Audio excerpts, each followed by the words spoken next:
Hello, everyone. Welcome to season finale of Freshly Pressed.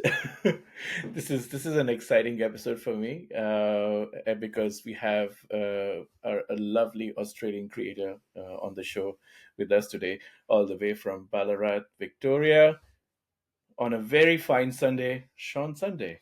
I had to do And that. you know what? You're not lying. It is a lovely day outside right now.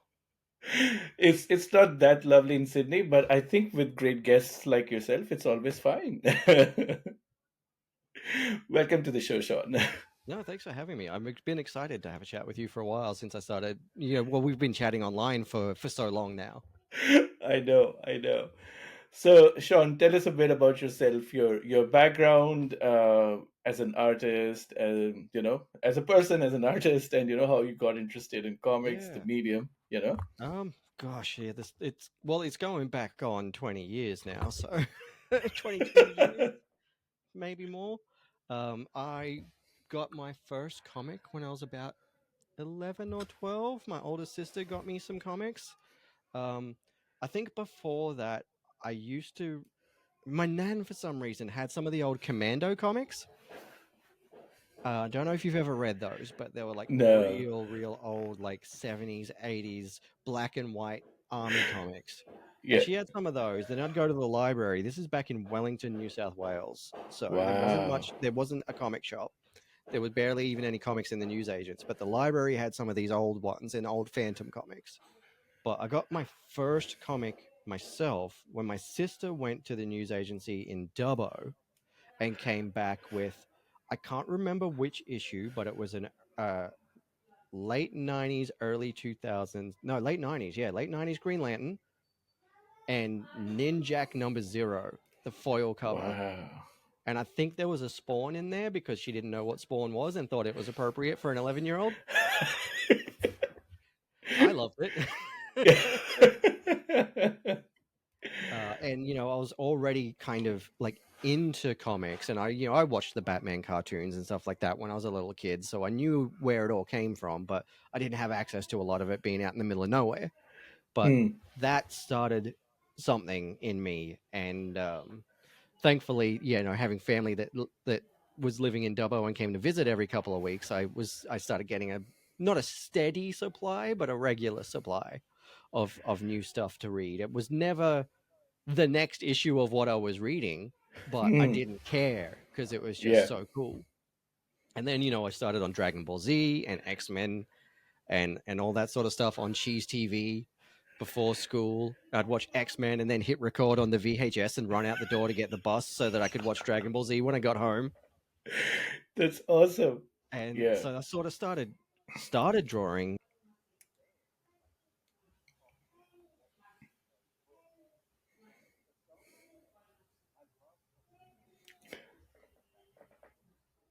Cool. That's awesome. That's great. Great to hear. You know the fun thing that you reminded me of.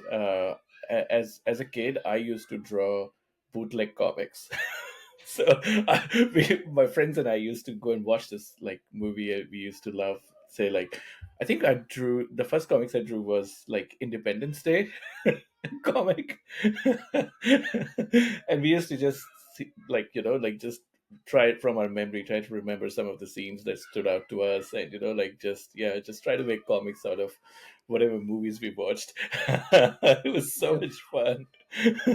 They were You terrible, know, but they was so much fun. you know what's really funny about that Yeah, is that is exactly the same story that Ricky Whittle told me. He did the same really. thing growing up. He was like addicted to Dragon Ball Z, and he loved this weird comic about a soccer player that was really big.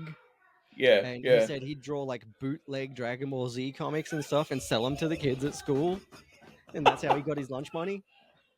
That's so cool. I think he Wow. said he bought his first Nintendo with the money he got from selling bootleg comics. That is so cool. Yeah. My friend and I started a library with like pulling together all the comics we had, and it was a lot of fun just renting out comics to Yeah, friends. that's And yeah, awesome. yeah. And I for some reason I have this thing for like in comics, like for characters with fire, who play with fire. Like I loved Firestorm as a kid, and Yep. Ghost Rider a lot. Yeah, So yeah. Firestorm was definitely a favorite in the 90s for me. yeah, Just that the like flaming hair. It was the characters with flaming hair that got me. Like exactly. oh, what was his name? Firestar or something? The one that was the Herald of Galactus? Yes, And he yeah, had yeah. the staff with the two flaming ends and then the Yeah, it's fantastic. yeah. Yeah, even now, Effigy. like I think It was effigy. effigy. That's the Yes, one. that's the one. Yeah.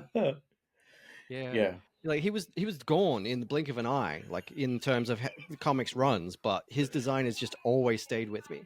yeah. Yeah, some of the 90s stuff really does like stick out really well. Though like I think, yeah, like you said, a lot of those characters are lost in oblivion now. Yeah. Yeah. Tell you what though. Speaking of like 90s comics and stuff, did you ever read Dark Nebula and Southern No, Squadron?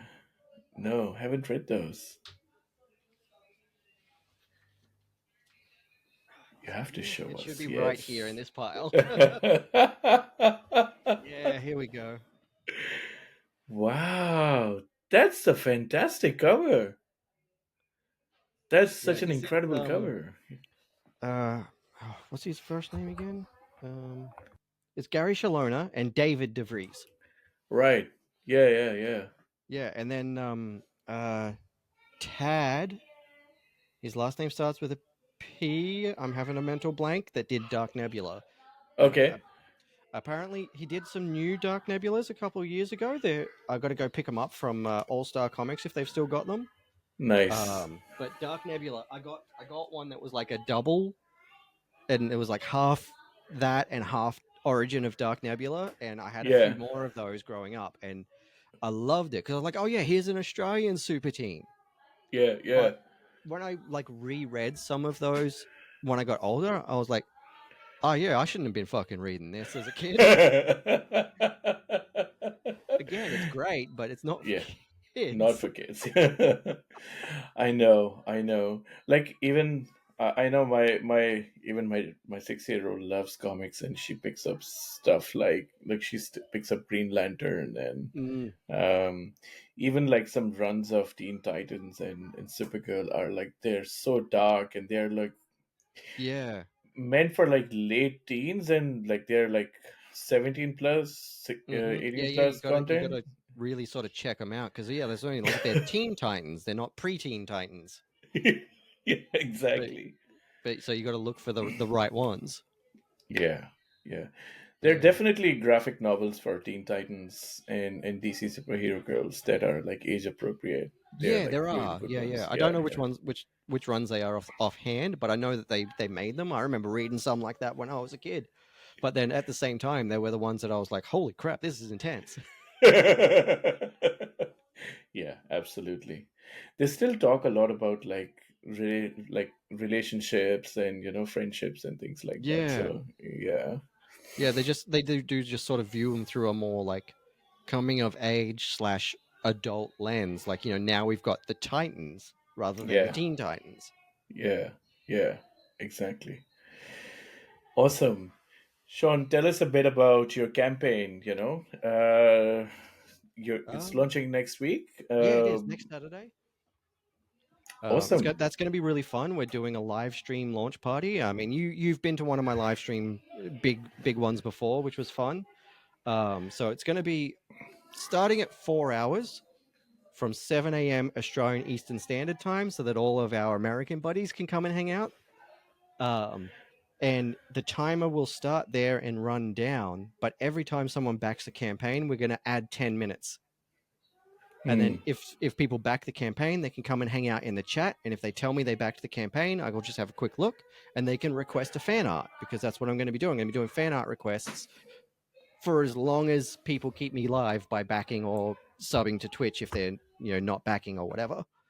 Um, and then at the end, whatever I finish by the end of the stream, that'll go into the digital rewards for the campaign. nice. So I'll Nice. do, yeah. So you got to be going to have to be getting quick, because I'm not as fast as a lot of other artists. So I'm just going to get as many done as I can in the time that's available. But anything that I do finish will go a high res download in the digital rewards for the campaign. And we're going with just a 2-week campaign, because I was very, very lucky to receive a writing grant from the Ballarat Arts Foundation. Yay.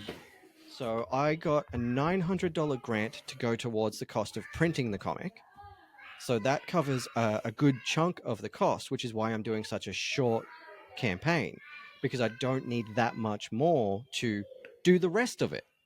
Nice. So, I just got to pay for lettering fees, and we're going to upgrade. We're going to do black and white originally, but then the wonderful Pete Collins came on board to color the book, so that it will be fully colored by the time that I finish drawing it. So we're going to raise a little bit more to upgrade from black and white to full color. And then like make all the other goodies, like the art prints and the stickers and stuff like that, so that people get those fun things with the book. But the That's book itself fantastic. is it's a double feature, so it's a flip book, front and back, two separate stories. And there are a couple of shorts that I've been itching to make for the longest time. One is called Below the Waist, and it's a horror comedy set in Brisbane, Australia. And it's basically, I can draw and I can write, so my bad joke is everybody else's problem now. It was a silly creature feature that I was going to make as a fan, just a monster short film, like a 10-15 minute fan film for YouTube sort of thing. Yeah, But I could never really get enough money together to even try to make a creature suit for it. And then one day I was like, you know what? Just turn it into a comic, dude. and that's the and so best we did, idea. and so I've been sort of tinkering away with that for a little while, and then I pitched this Snuffles short for Project Big Hype, and we got into Volume 3, and then Volume 3 had to, Big Hype had to come to a close, unfortunately, which is sad, but it's such a good book. The 2 volumes that are Mm, out, absolutely incredible. Doug and Mike and the whole team did such great work with Big Hype, and if it ever comes back, I will be lining up, like I will be kicking down the door to get into Big Hype, because I would love to be a part of a project like that again. Yeah. Okay, and so that's a pretty roundabout way of telling you what double billing is. But Snuffles yep. the Indomitable, which is the other story that's in this book, is something I have been wanting to make for near on 10 years. It's Wow. like 2016, I came up with the idea for this book. My partner Robin got me this super cute T-shirt from the West End markets in Brisbane, which had a Yep. little samurai cartoon pug on the front. And I was like, "Oh, I love this little guy." And then we gave him a nickname, and then we started, bantering around ideas for what's his story. Why is this little Yeah, dude a pug? I was like, "Oh shit, I should write something about this." that's so And so fantastic. that shirt inspired me, and eventually this is what Snuffles came from, and this is where Snuffles evolved into. So I've been tinkering with the world building and everything for that book for a really long time. I did a treatment for it in about 2017, and I realized very quickly this is going to be a lot more than a 40-page graphic novel. Whoops. I better put this one on hold for a while until I publish a few things, Mm, because the ideas just kept flowing, and I realized, oh, this mm, is at least a mini series, not necessarily an ongoing, but it's at least a mini series. So I should probably write a few short stories and get a few things published and get practice before I come back, because this is obviously going to be, my big book. yeah, yeah, And yeah. they always say, you shouldn't make your big book your first book.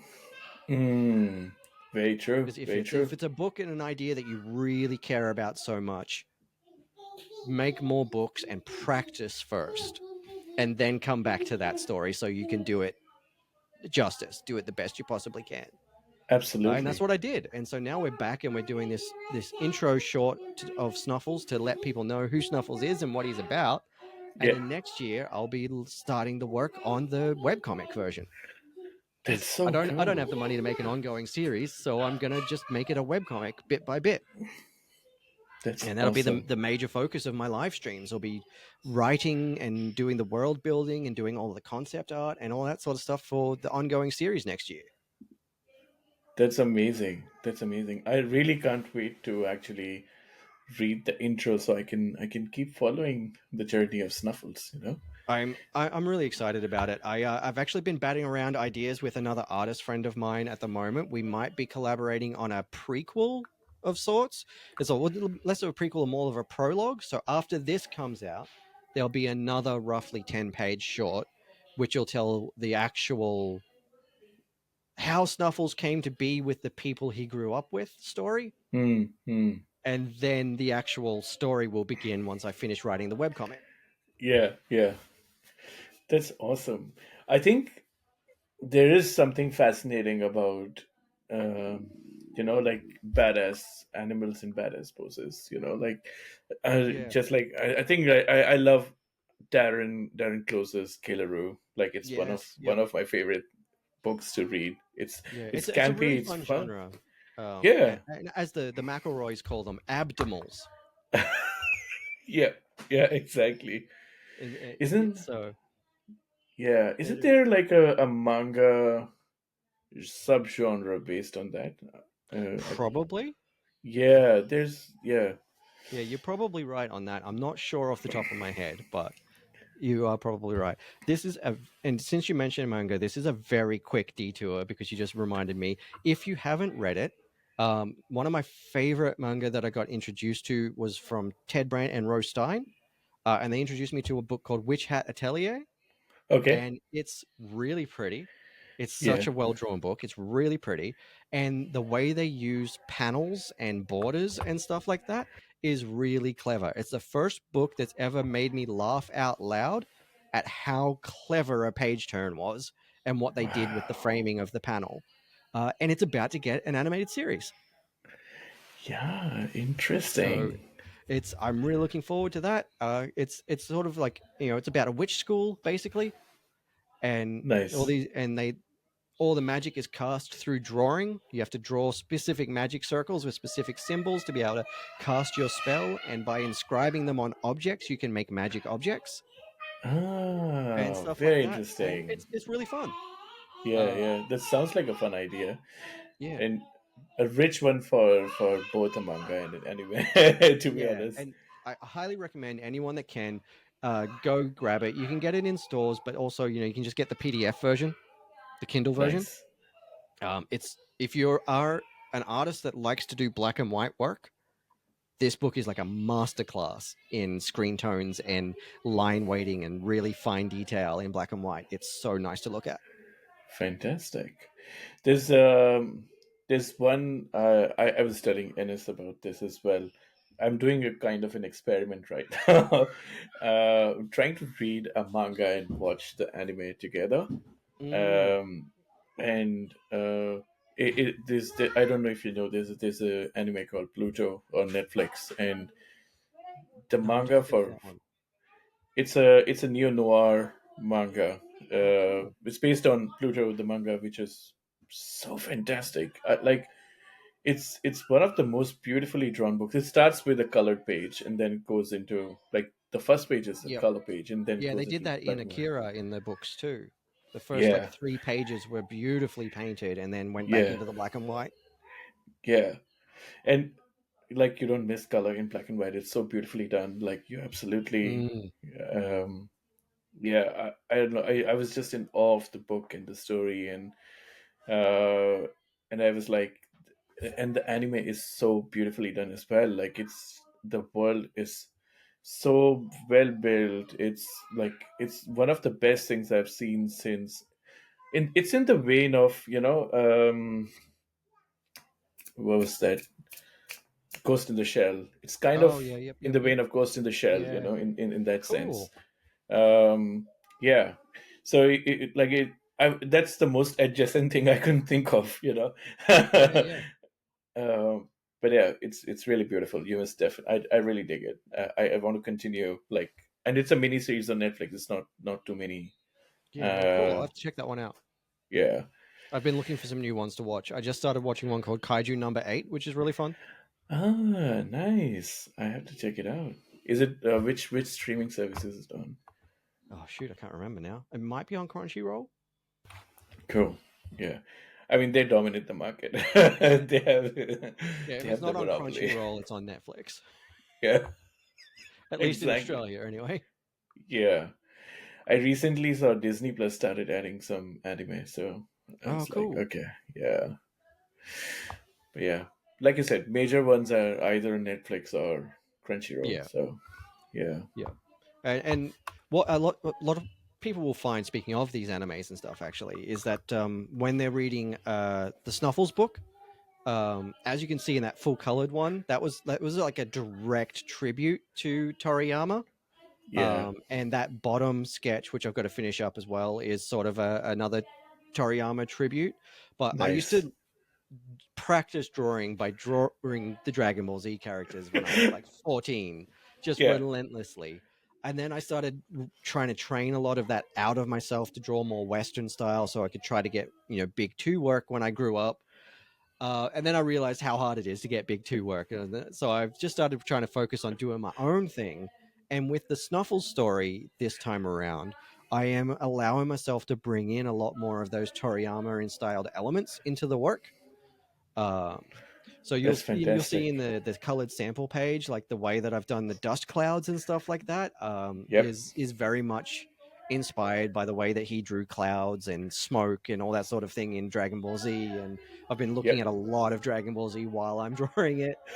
Um, the yep. people are still more in the sort of Western-ish style that I've been practicing, but I'm allowing myself to have fun with the way I draw clothes and the way I draw environmental parts and stuff like that. So it's Yeah, a really going to be a really interesting experiment for this short story and to see where the ongoing series develops from there.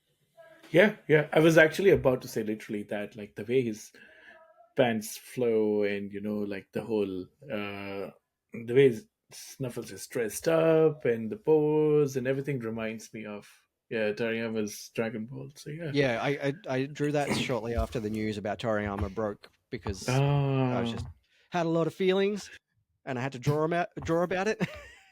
So that's so I good. took inspiration from Krillin for the size and shape, Yeah. and then looked a lot at Trunks's outfits to get the way I wanted the jacket to look with the crop Yep. and That's and so that sort of thing. fantastic. Yeah, yeah. That's probably the best way to go about it. The best way to let your feelings out is to make something that lives Yeah, forever. exactly, exactly. Yeah. So cool. Awesome. Tell us a bit more about Below the Waist. Yeah, so Below the Waist is a horror comedy, Awesome. and it's much like my other horror. This one was more of a straight up horror set in Brisbane that I released a couple of years ago with Adam Markowitz, The High Cost of Living. They're both kind of an exploration in toxic masculinity and the big tough guy culture that Australia has. Yep. That you Yep. won't, you're scared sort of culture. Um, I I've never been a fan, so I've a few of these comics. It's Mm, especially prevalent up in Brisbane for some reason. It's mm, everywhere in Australia, but yeah. for some reason, there's so much of it in Queensland. When I lived in Townsville, it was everywhere. I think maybe because some of the cities are a lot closer to like military bases and stuff like that, and the weather is just so Mm, hot, and yeah. everything is so far away from everything else that it sort of fosters a lot of those elements. So I had a lot to draw on for the inspiration for this story. But Yep. yeah, it's just kind of a silly thriller monster creature feature story that is exploring a bit of that toxic masculinity and also is a really silly joke that I just had to draw. Again, I couldn't get it out of my head, so I had to draw about it. Yeah. That's so incredibly funny. I think Uh, you're absolutely right about the whole culture of toxic masculinity. I think it's less as because I used to live very close to this to Sydney City mm. and in inner west, which are probably with less of where I see less of these things. But as I moved towards the suburbs and like Yeah, more to the outer fringe, not the fringe, but outer areas, this thing seems more prevalent, and it yeah, just exactly. yeah, yeah. Yeah, and I mean, You're like as I said earlier, I grew up in Dubbo, so like way out in the middle of Butthole, Idaho, and it was real strong out there. yeah, yeah, yeah. Dabo is like a completely different.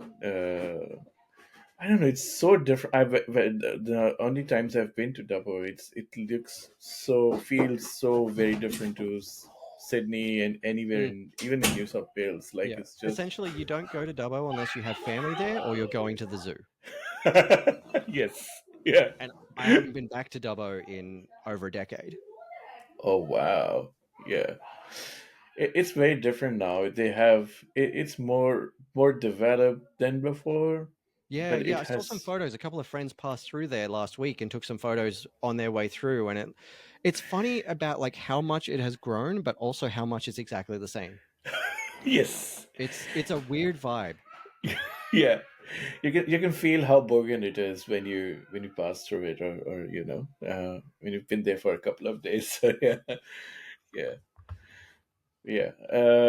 That's amazing. That's so. Tell us a bit about the reward tiers that you have Yeah, on the so campaign. we've got a few different ones because I wanted to try to make it accessible for everyone. I'm still like just tweaking pricing a little bit to make sure that it's accessible as possible, but also make sure that the book gets made. Yes. So I'm just still tinkering a little bit with the prices. So give or take $1 or two from what you can see here right now while we're talking. But we've got our basic digital book tier, which will be the digital copy of the double billing. It'll have the Snuffles the Indomitable phone wallpaper that I've done in a couple of different sizes. And I'm going to do a below the waist one as well. But I'm not going to reveal that in the reward graphics yet because I don't want to give away what the main antagonist in that story looks like to everyone. Yeah. So that'll be in your rewards, but Mm, it won't be shown in the campaign because I don't want to give too much away. And that's actually the same with the physical feature. Um, we've got the basic one there, which is a physical copy of the book, and it'll be have a copy of a logo of the double billing as a mm. sticker.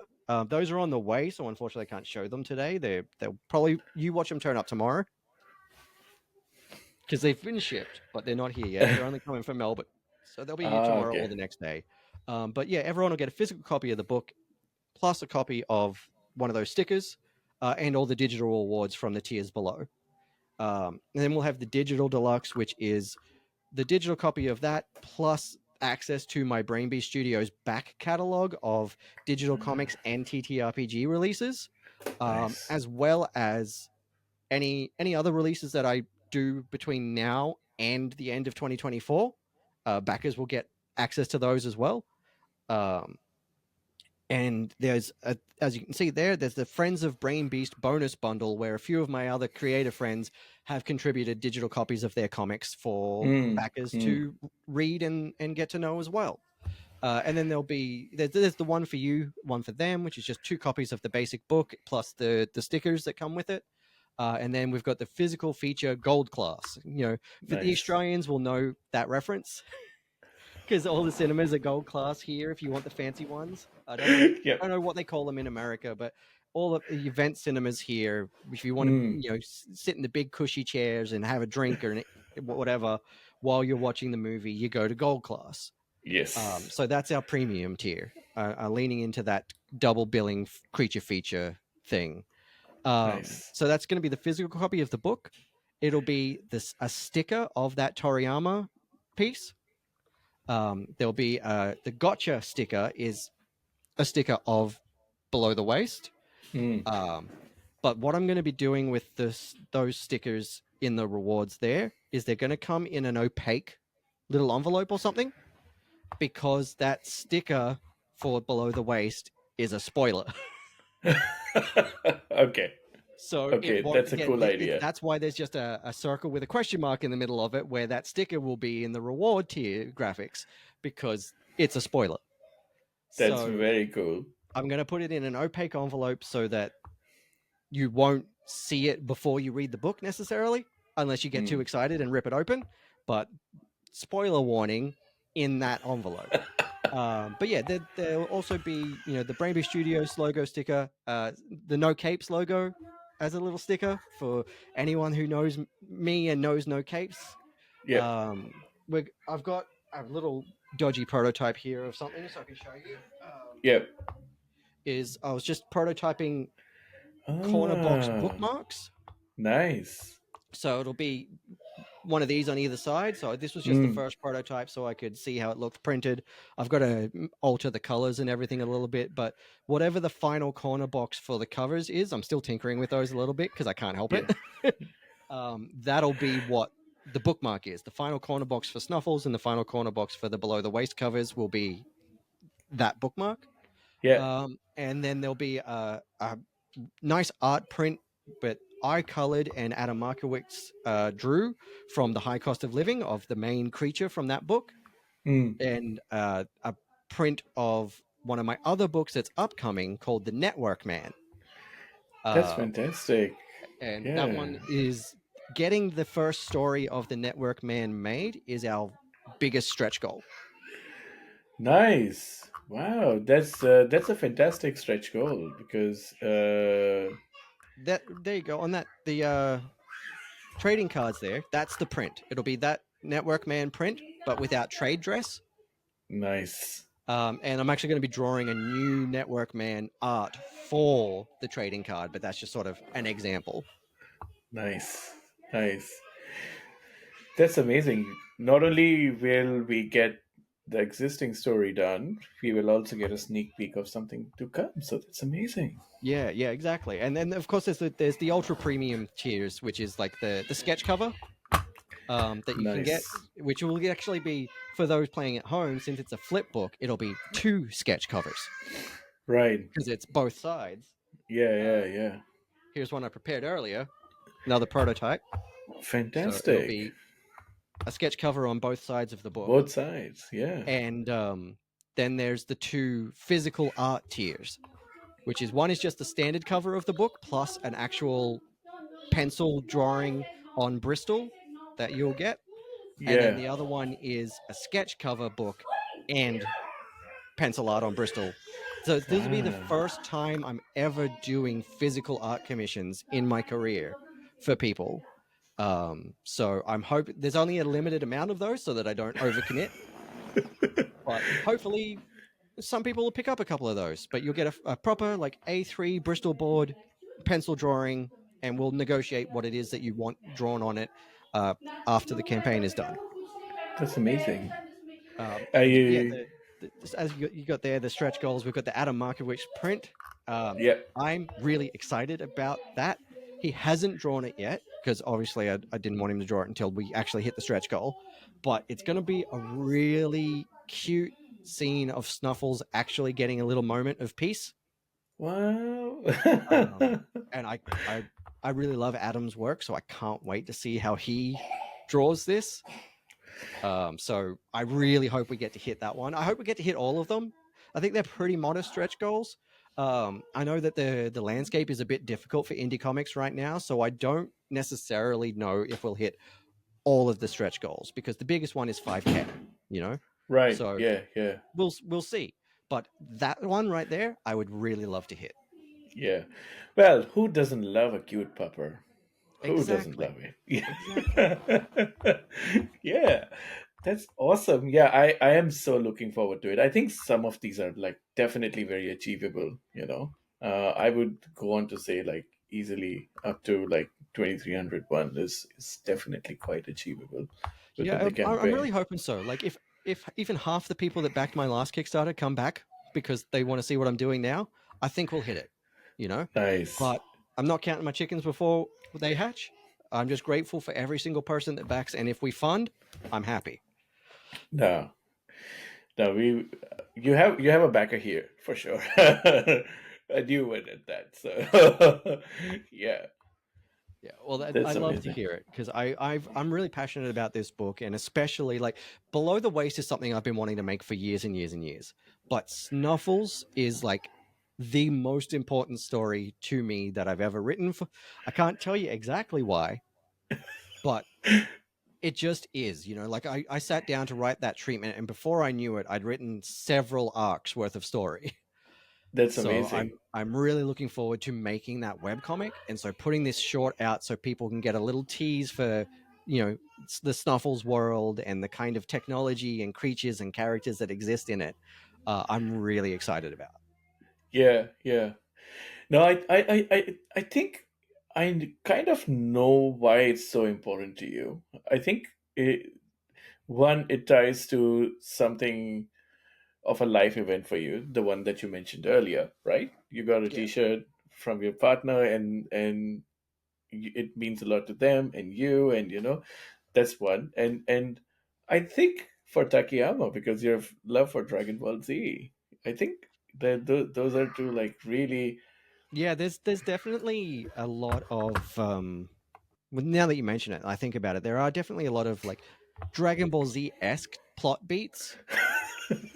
Of like collecting. It's kind of the Steven Universe thing too, of like the main character meeting people who aren't necessarily a friend to begin with, and then collecting friends and rivals that become friends as the Mm, story continues.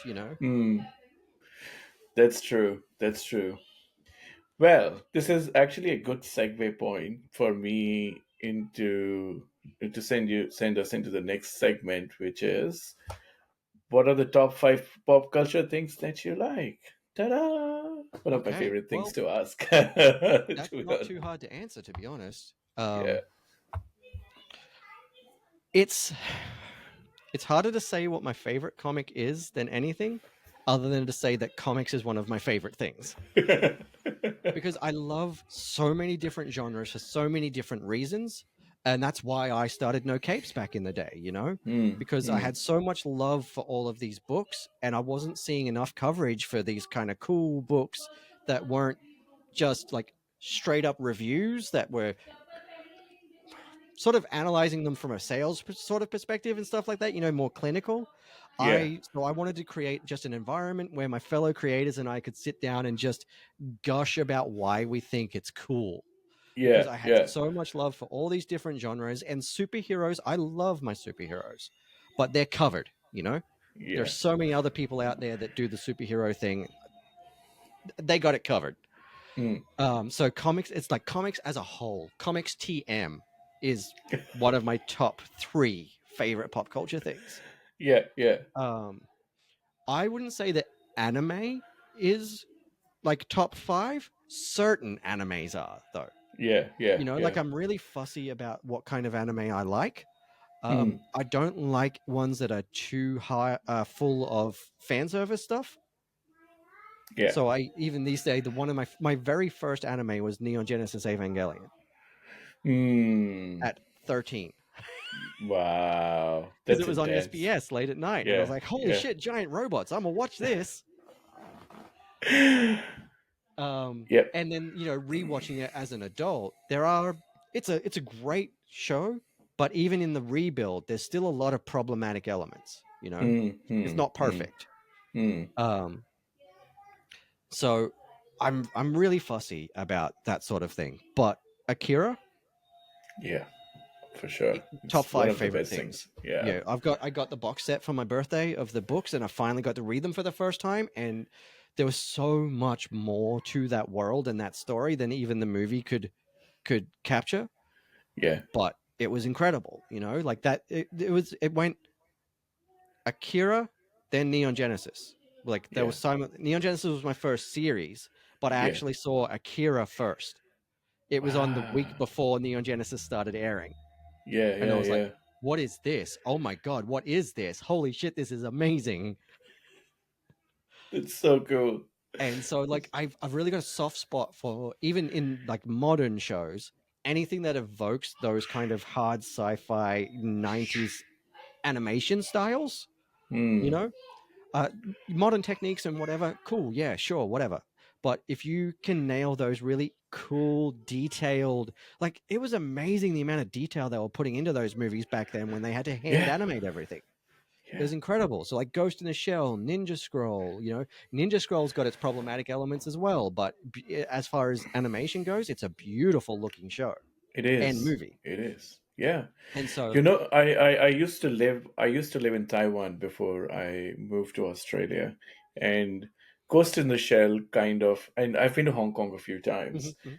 and when like I've watched it over the years several times, but when I've watched Ghost in the Shell post my time living in Asia, it was like, damn, they've got that environment so beautifully. It's so immersive. It's Mhm. so beautifully drawn, and like just those scenes of, like, those random shots of the city where people are Yep. just walking and the planes going on top of the buildings and stuff like that.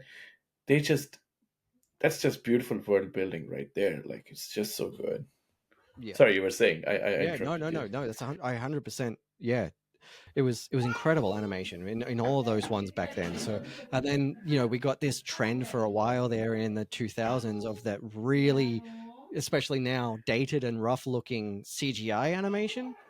And Yeah, then some of the CGI animation now does look pretty good, but some yeah. of it still moves really clunky. Like they almost move like a PS2 game.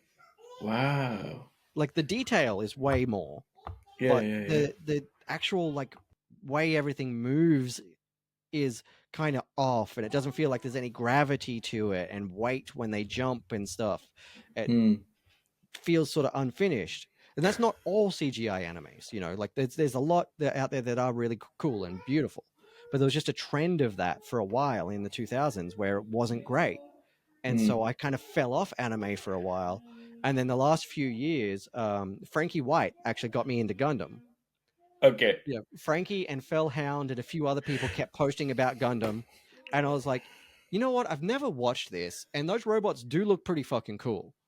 And I've just built my first model kit, which is Megatron up here. That's Um, awesome. Yeah, yeah, and yeah. I was like, let me check this out. So I had a chat to Frankie, and they gave me a breakdown of what order to watch everything in, and I was hooked.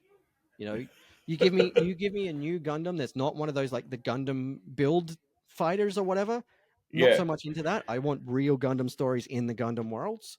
yeah, Um, Give me any new one of those, and I will yeah. dive all the way in. Like the new Universal Century show that's supposed to be coming out, and then the new uh what is it? Iron Blooded Orphans show that's supposed to be coming out. I am here Yes. for it. I am Yeah, so here yeah, for it. yeah, yeah. But top five, I would say yes. I think Comix Fell TM. Fell got me into. Oh, sorry, you were saying. No, no, no. You go, Fell. Talk about Fell. Fell's Oh, great. no, no. Yeah, I know. Fell got me into watching The Witch from Mercury, and it was such an Yes. incredible run of Right. Gundam. Like, I just And you know absolutely what? loved it. Have you watched the original series yet? Yes, yeah, yeah, I have. Yeah, yeah. Because that 80s series still holds the fuck up. Yes, it's so I was good. surprised, like I was surprised watching the late 70s, early 80s show how good it was. Yeah, Like aesthetically and just in terms of like acting and animation and everything, it was good. yeah, So I have my favorite models. But as far as the different timelines that exist in the Gundam world, Universal Century all the fucking way, baby. I yeah, love yeah. the Universal Century timeline. There's so much cool stuff in it. Yes, But yeah, to answer your question, thinking about it, top five would be Comics TM, just just comics. yeah. All of The it. SpongeBob magic GIF, but comics. Um, Akira, Yeah. Dragon Ball Z, Star Wars. Mm. Uh, what would be five? Honestly, what would be five? Did you get to meet any good Star Wars people? Like New South Wales has, they have Sons of Obi-Wan, Luke. Oh, I used to make lightsabers, so I've met all the Sons of Obi-Wan guys back in the day. Yeah, yeah. Um, Literally, I built this. Oh wow, that's so I cool. had it hand machined. in Brisbane, and then I Wow. wired it up. Now I don't know if it's got any battery. Nah, battery's dead. This one needs a new charger. I've got to take the whole inside out to charge it because Yeah. it's got a crystal and everything in it. Oh, okay. That is Um, so but very cool. when I got out of the game, I actually gave that design to the factory I used to work with overseas, Yeah. and they made this version. Wow. Look at the detail on that. It's so cool. It is, and this is one of the new like I think they call them Xenopixels. Okay. I don't know if it's got any battery, so let's see. No, I haven't charged it. But it's got so many LEDs. You know, not Yeah, just yeah. LEDs all the way up, but like so many that it does crazy filmed animations and stuff in it. It's That's really, really awesome. cool, the effects. So I, That's just to say thank you, I gave them my old designs when I got out of the game, and you can get that one on their AliExpress site now. I think it's like $160 in Australia. wow. Yeah, because I was like, hey, you guys worked really, really hard for me. I'm not doing this anymore. You keep making them. Wow. And they're great. They're really lovely. That company, I love working with them. And chances are, if you've bought a lightsaber in Australia, it Mm, came from their factory.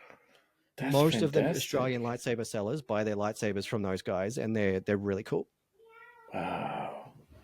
Yeah, and then That's there's Sons of amazing. Obi-Wan who make their own and stuff. You know, they've got their own machining factories and stuff. But if you see anyone that's not them at a con, they're probably working with the factory that I used to work with. Fantastic. I just certainly don't miss being a part of the costuming industry anymore. But I definitely will always say nice things about the factory that I used to work with. They did great work. Hmm. Hmm. That's awesome. Awesome. What's the last one? That's a really good question, honestly. I think I'm just going to have to say board games TM, Hmm. but specifically like, no, you know what? It is D&D. I only started playing D&D in 2018, but Hmm. I grew up reading the Forgotten Realms books and playing Baldur's Gate and Icewind Dale and Neverwinter Nights before I even knew what D&D was. I didn't know that they were D&D. They were just, oh, this is a really Wow. sick fantasy game. Oh, and this Yeah. fantasy game is based on these books that I really love. You know, I'm like fucking 12 playing all this stuff, not putting two and two together there. Yeah. And Yeah. so I Yeah. grew up on the R.A. Salvatore books. And that really, that was my Hmm. introduction and my fantasy DNA, you know? A lot of Yeah. people Yeah. did Yeah. Tolkien. I read The Hobbit back to back when I was like 8. Wow. I tried to read Lord of the Rings and I couldn't get past like the first third of the book. Yeah. Yeah. But I loved The Hobbit, couldn't Yeah. get through Lord of the Rings for some reason. It just didn't jive with me and my little ADHD brain. But maybe 4 years later, I picked up my first Salvatore book when I was like 12-ish, and I Hmm. was hooked. So I was reading those, and I read some Shadowrun books and that sort of stuff. So TTRPGs, specifically the Hmm. Forgotten Realms domain of D&D, is Hmm. definitely that last one. Because I That's love awesome. D&D now, but it was a relatively new addition to my life, but not the lore. The lore Yeah. of the D&D world has been with me since I was little, and it will never go away. That's fantastic. That's fantastic. We've had so many people who love D&D and DDRPG games who cross over into comics. I think it's like I interviewed somebody a while back, and their whole process of writing was around role playing games. Yeah, So yeah. A lot yeah, it of was writers play TTRPGs to feel out their characters and stuff. And yeah, like I actually do have plans on making some adventures based on Snuffles eventually. Because that's I love amazing. the world that I'm creating for it, and I was like, fuck, this would be fun to play as a TTRPG. I won't write a new system for it. I'll just make it 5e compatible. Yeah, But I do plan on making some adventures based on that. And I released a 5e adventure a few years ago, and I'm planning on making a choose your own adventure comic of the adventure that's so so that cool. you can buy the adventure and you'll get the comic with it. And then DMs can go through the comic book to Yeah. really feel out and learn how the adventure flows before they run it. That's very, very cool. I think that's a very smart way to expand the world as well, right? Like there are things that you can't do in the Yeah, comic and that exactly. you can do in the game. Yeah, yeah. Yeah, exactly. I'm really looking forward to that one. That'd probably be my next major comics Kickstarter if I was to do another one, because I don't want to draw that one. I've got so many friends that do really cool work and work really cool in fantasy stuff that I would prefer to work with one of them That's because their awesome. style would just suit it better. Hmm. Hmm. Great. Uh, yeah. But so there's something more special in this campaign as well. You got to work with some of the fantastic creative team that you have been looking to work for quite a while, Yes, right? yes, I really have. Yeah, Tell us a bit about that. You know. yeah. So I've got Marcus Jimenez from Dauntless Stories is doing the cover for Below the Waist. Yay. And he's been teasing me. He said he's working on it at the moment, but he's been teasing me with about some ideas he's got for it. So um, that cover will be getting revealed into the Kickstarter page as soon as I have it. But Marcus has been working on that and teasing me about it. So get excited because Marcus's covers are. I've He never is seen a so cover good. that Marcus has done that didn't just knock it out of the park. So I cannot wait to see what that looks like.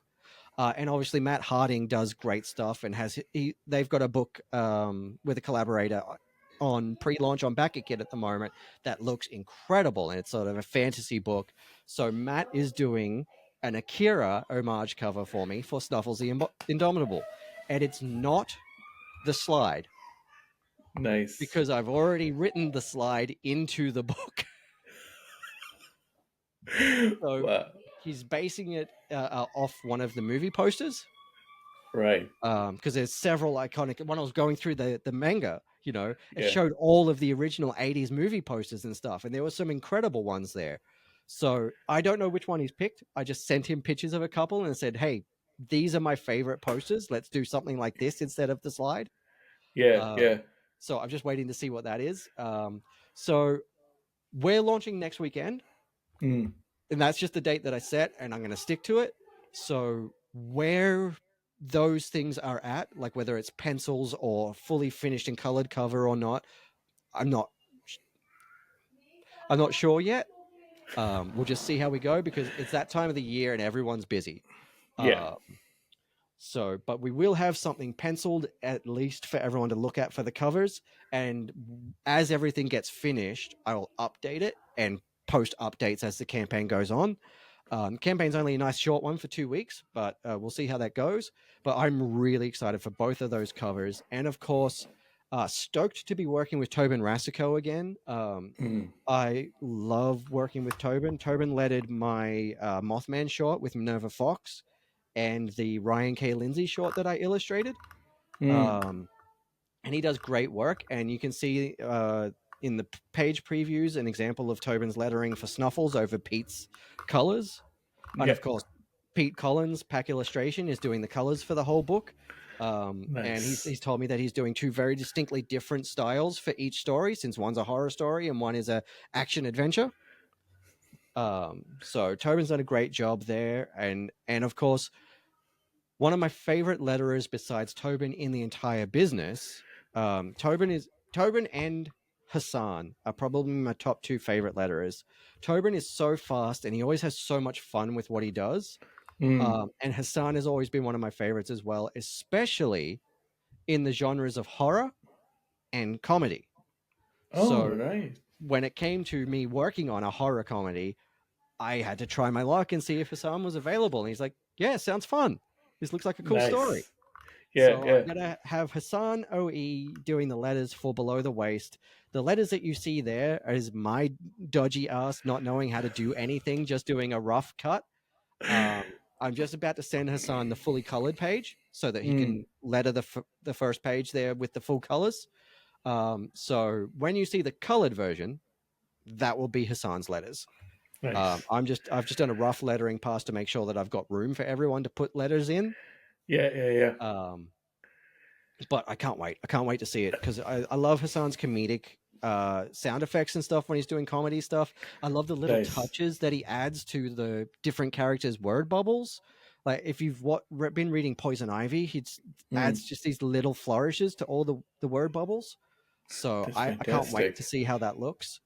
Yeah, yeah, yeah. And his work in pretty much all of my favorite horror comics in the recent few years have been lettered by Hassan. So cool. And so I just can't wait to see what happens. Can't wait to see how it comes together. So between the four of them, I am just so lucky to have such amazing supporters working with me on this book, and I can't wait to see what it looks like when it's all finished. Can't wait either, you know? Yeah, we're coming close to time, but before we go, I'll give you a couple of minutes to pitch the book, do the quick pitch, Yeah, and all right. Let me yeah, think. If you like nice, short, succinct stories that are just like wham bam, hey, have some fun, you'll like both of these stories. Um, if you like horror comedy, I can't think of a movie for comparison yet for Below the Waist. You've seen the early preview of Below the Waist. If you could say, if you like this horror slash comedy movie, what would you say has the similar vibe? hmm, 'Cause, like that's a Scary good. Movie is kind of too dumb, like it's this really No, that's silly, too low hanging dumb. fruit Yeah, humor. yeah, This is yeah, yeah, silly and yeah, low hanging fruit, but in a different way. You know yeah, what I yeah, mean? yeah. Yeah. I would say, though it's not in the same genre of horror, but I would say Happy Death Day is the kind of like See, that's on my list. That's on my to watch list. So I'm gonna have to it watch that now. yeah. The good thing about like Happy Death Day takes its premise seriously. It is Mhm. a very silly premise, but the characters in that world take it seriously. So that's what makes it fun, you know? Yes, and that's Uh, that's what I was. You're exactly right. That's what I was aiming for with this. The premise and the joke is so silly. It's yeah. so silly. I would even say it border. No, it doesn't border on. It's straight up childish. You've read it, it's straight Yeah. up childish. Yeah. But I wanted the world to take it seriously and the characters in this situation to take it seriously right up Yeah. until the reveal of what the joke is. Yeah, yeah, exactly, exactly. Because that's what gets you in. It could just be a ha ha, here's the joke, but all the characters are running around being complete goofballs. But I wanted them to feel like fleshed out, and I wanted to try to include several like Brisbane archetypes that feel like Mm. people you would have met in Brisbane. Yeah, yeah, yeah. And I've had a couple of my fellow millennial Australians say that I've given them flashbacks with the designs of some of these characters. That vest right there is gives some flashbacks, Yeah, for yep, sure. yeah. Yeah. It's like a white. It's the white singlet with red stripes around the edges, and the slicked back black hair. Yes, exactly, Yep, exactly. It's a very and Australian suburban stereotype, to be yeah, honest. and then you've got Yeah, like the guy with the scraggly just under the chin yeah, beard and yeah, ponytail and a yeah. flat cap. It's like everyone's known that guy. Exactly. Everyone has known a version of that guy. Yeah, exactly. And then Ah. there's the guy that absolutely has to take his guitar everywhere. Yes, I've Like seen not quite a just few of someone who those. is a musician, but it's that guy, guitar guy TM. Yeah. Very, very true. No, I think these are the things that make your book stand out and they ground them, the characters as well. So, Yeah, I tried. um, I tried to write like that's what I mean. I tried to write like people I knew, not like specific people, but like people I'd experienced after 10 years in hospitality in Brisbane. Like I'd seen a lot of people, yeah, yeah, and yeah, there were yeah, certain exactly. types of people that were just sort of cut and pasted across the city. And so I tried to embody those archetypes. And then with Snuffles, you only get to be with the two different sets of characters very Yeah, quickly in a 10-page story. yeah, But I wanted to try my best to establish that you should care about these people, and they seem really earnest and important yeah, yeah. immediately. And I really hope that comes through when people read Snuffles. Um, That's very cool. And as for if you like this, you'll like Snuffles. That's also a good question. I mean, if you like D&D, you'll like Snuffles. Um, If you like Dragon Ball, you like Snuffles. yeah, probably yeah. If you like D&D and Dragon Ball Z, then you'll like Snuffles. There's That's there's cool. the short story is very self-contained. It's a short story, but it's action-packed. If you like Ong Bak, then you'll like Snuffles. Because I'm trying to Nice. go for a lot of like Tony Jaa fight scene choreography vibes in the fight scenes for both this short and the ongoing series. Love You that. know, um, yeah. So if you like those kind of things, then you're gonna enjoy this. Especially Nice. once I get the webcomic happening and start to get really diving into the greater world of this. Nice.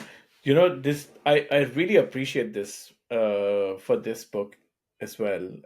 Is that uh, the story is self-contained, and you'll not be like left hanging at the end of it. So Yeah, no, that's it. I tried to that's give it very important.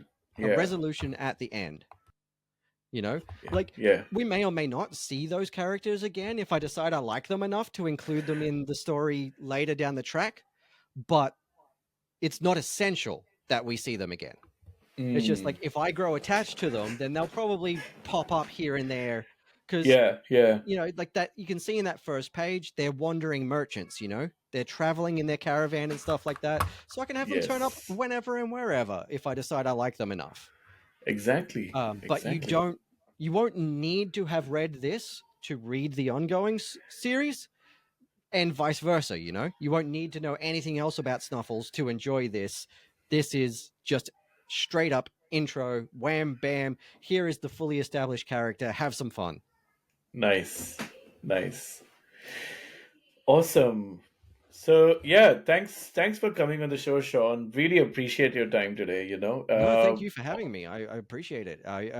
This is the first time I've actually got a chance to talk about my comics on any show ever, so it was a nice experience to be on the other side of the microphone. Yes, that's amazing. And like, all the best for your campaign. I really hope you can smash your $5,000 stretch goal, I and hope so too, because I really want to make that network man short. know. I really like working with Jenny. Jenny Odio is who's going to be doing the interiors for that. And we've got a short that's just about finished right now, coming out called Glitch Cache, and it's going to Nice. be a pitch short for a one shot OGN that I want to make. But it's really fun. Jenny Odio did the interiors on that, and Bear Claw did the colors. And I've had a great time working with Jenny. Jenny is so fast. If you get the opportunity to work with Jenny, do, Yeah. because Jenny is so Nice. fast and so precise and detailed. A really great collaborator, and we really want to make that story. So if we can hit that 5,000, that would be amazing. Because Love that that. one is sort of I've called it Genesis temporarily. Genesis might stick or it might Mm. change to something else before it comes out, but it is the origin story of the main character for Ah. that book. And I think I want to do that book as like a 5-issue miniseries Yeah. or maybe a trade, but I feel like it's easier to pitch a Mm. Mm. miniseries so that they can put one out and see how it goes. Nice. Very Um, interesting. but that one's going to be set in Victoria as well. But it's Ah. in like an alternate universe Victoria. It's like the world has never left the 70s aesthetically, but it's like hyper futuristic tech. Nice. That sounds very interesting. Yeah, and it's kind of an action spy semi comedy. There's going to be funny Yeah. elements, but it's not primarily a comedy. So if you Yeah. like the sound of that, if you like retro futuristic action comedy stuff, help us get to that final stretch goal. Yes. Yeah. Awesome. Thank you so much once again, No, and thank you. wish you luck for the campaign. We'll be signal boosting it, and definitely I'll be backing it. So Yeah, I'm really excited. I'm excited for the launch party. If you want to like keep me drawing until my eyes are hanging out of my head, just turn up and back the campaign. It's got a 48-hour cap. Starts at 7 a.m. nice. Saturday and will go through till midnight Sunday Wow. if And if people keep backing. We'll link to the Twitch page Oh yeah, for that'd be great. Shaun. Awesome. Yeah, yeah, on the Yeah, video so people can follow along and join yeah. the I'm party. I'm so excited. Yay! We're gonna have guests. Like again, as we know yourself, you're invited to come and hang out. We've got guests. We might do some giveaways, and we're just gonna be drawing fan art all day and do some art jams when I've got other artists on the call. That's so fantastic. Show up for the party, show up for the campaign, and yeah, all the best, Shaun. Thank you. I cannot wait. Awesome. Till then, till next time. By the way, as I said, this is a finale, so we'll be taking break for a while, but that doesn't mean the show's going away. We'll be back sometime in the next couple of months. Yeah. Sounds great to me. You bet your ass I'll be sharing it when you come back. Awesome. Thank you so much. Ta-ta.